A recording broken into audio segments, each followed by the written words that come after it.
Now, what we are looking for here is um, what is outside uh,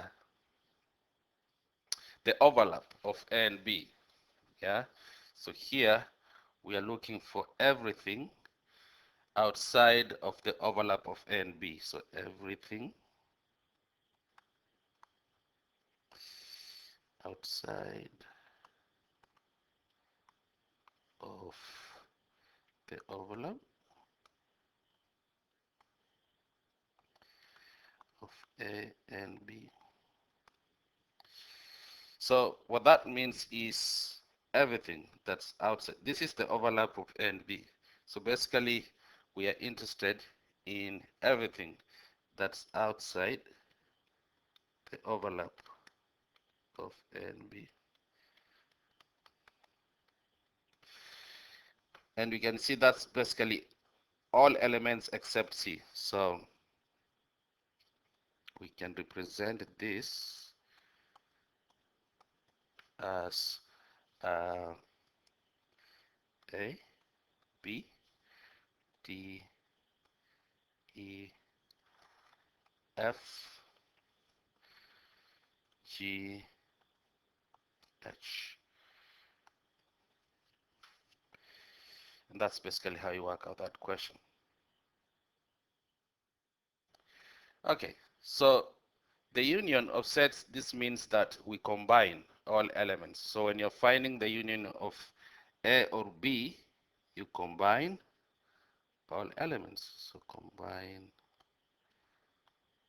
all elements. So that's what we plan to do here, to combine all elements. Well, let's first of all start by representing this in a Venn diagram. So we have two sets in the universal set, and the two sets are A and B. What's common in both A and B is 3 and 4. So these two, and we'll plug them in the middle. Just B will be 5. Just A will be 1 and 2. And of course, if we combine all elements in A and B, that's basically what we shall end up with. It will be the two circles representing A and B. And that can be written as A or B will be equal to, and we can list those elements, 1, 2. By the way, here we have 6 outside, so don't forget that. So 1, 2, 3, 4, 5. Um, that's just it. But, yeah, that's all the elements. Okay, moving on to number 6. So here we are required to shed the region that represents the given intersections. So here we combine A and B, so that's just easy. Shed the two circles representing the two sets. Here we combine C and D, so we combine these two.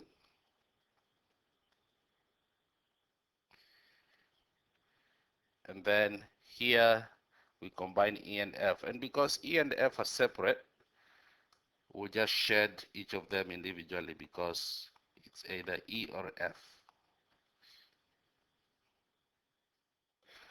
Okay, number 7. Express the following in a simpler way, given that P is any set. Now, if we combine P and P, we just end up with P. If we combine P and what's outside P, then what we shall end up with is all elements under consideration. So this will give us all elements um, under consideration. which is basically the universal set. Yeah. So this will give you all elements under consideration because you have uh, the circle representing P and everything outside the circle representing P and everything outside the circle representing P plus P. That will give you the whole rectangle, and the rectangle here represents the universal set, which represents all elements under consideration. So moving on to part C, if we combine P and nothing, which is an empty set, that will just be P. If we combine P and the universal set, which is everything, we'll end up with everything, which is just universal set. Okay. All right, number 8. So in number 8, we have these elements. So we can start by plugging this in the first Venn diagram, and then we can just use that to answer these questions. So starting with the first one, we can see that the element that's common in both will be C, so C goes there. Just A will be A and B. Just B will be D, E, and F. And what's left outside will be G and H. Okay, so if you want to list A or B, that will basically be these two circles because you're combining. The union means you combine all elements. So that will give us basically A, B, C, D, E, and F. Okay. And then here we are combining what's outside A. Now I'll shed so that you can be able to see where this is coming from. Now the shaded part is what we want. Okay. So outside A will be basically this region, which is outside A. And you are combining that with B. And B, portion of the B has already been shaded, so I'll just shade the remaining part. Okay. Now every part that's shaded is what we want. So you can see that from the Venn diagram here, this will basically give us everything except A and B. So all elements except A and B. So that will be C, D, E, F, G, and H. And then for part C, now here we are combining A, so I'm just going to shade A, and everything outside B. So everything outside B will basically be this. Okay, so if you combine all those, we can see that what you're going to end up with is basically everything except D, E, and F. So in our list, we won't have D, E, and F. We'll have A, B, C, G, and H. All right, let's move on.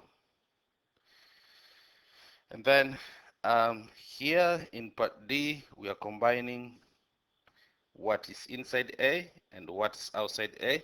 That means everything, because what's inside A will be that, and what's outside A will be that. And you can clearly see that this will be everything. So this will just be the universal set, like everything. Everything that's listed in the universal set up top here. And the same applies to this question. Here we are combining B, which is that, plus everything outside B. So everything outside B. So that would just be the universal set. Now here we are combining everything outside A, which is that,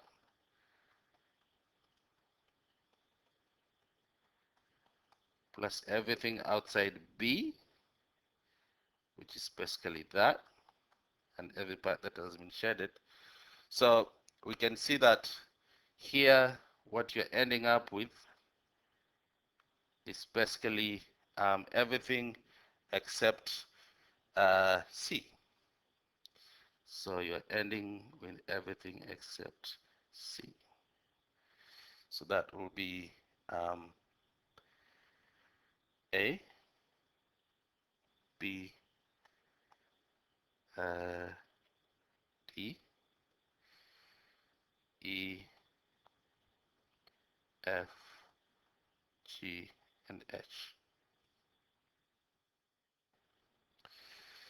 And then here we are combining everything that's outside A or B. So everything outside the two circles A and B, uh, that's what you're avoiding. So we want any region outside A and B combined. So that will be this region here. So everything outside A and B combined. And from our Venn diagram, we can see that this will be equal to G and H. Those are the elements representing that region. Okay, so moving on to number 9. Now that we've understood how to shade Venn diagrams, let's try and work backwards from the Venn diagrams to the symbols representing that. So in number 9, um, using letters and symbols, describe the following shaded region. Uh, so here we have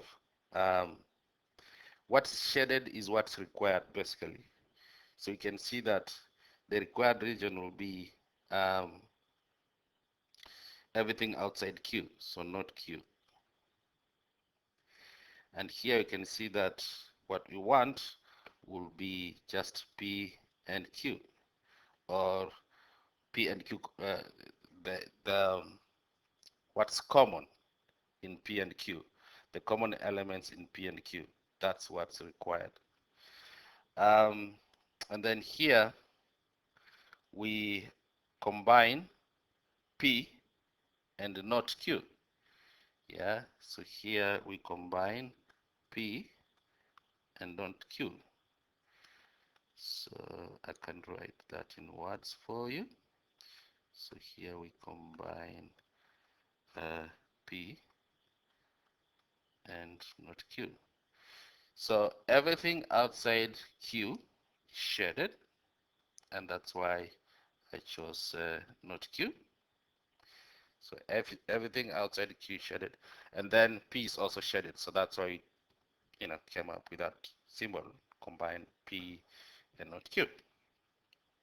And then for part D, seems like we are interested in the region outside uh, the common elements between P and Q. So we can say everything outside P and Q. So everything outside P and Q. Here it seems that we are interested in everything outside P, so everything outside P.